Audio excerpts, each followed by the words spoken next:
Angela Critters. Tonight I'm cooking up some simple boneless thighs, chicken thighs, and they just need a little bit of salt and a little bit of pepper, and I add a little tiny bit of onion powder,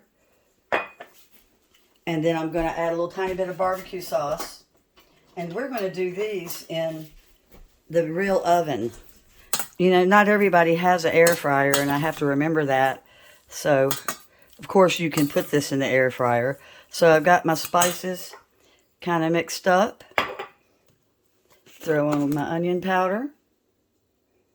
And first, I used my kitchen scissors, and I cut off all of my fat. There's maybe just a smidge of fat left that I couldn't get cut off. And now that the spices are mixed in, I'm going to add the barbecue sauce now. And this is going in at a 425-degree oven, and it cooks for 20 minutes. So at 20 minutes, you're going to check your boneless thighs, and if they're not quite ready, you'll check them again in 5 minutes. So each time, if they're not ready, you'll check them at 5 minutes.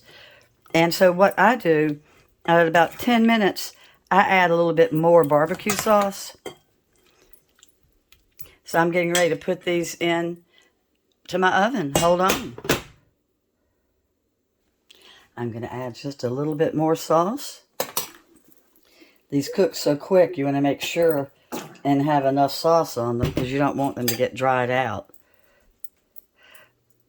Boneless thighs have so much flavor.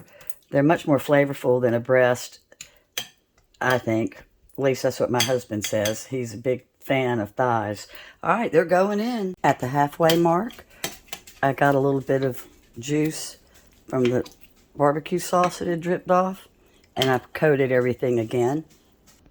This chicken is as tender as a mother's love. Now, if you don't want to use barbecue sauce, coat it with a little bit of olive oil after you salt and pepper it. And you could also throw on some garlic along with the onion powder if you like. Enjoy.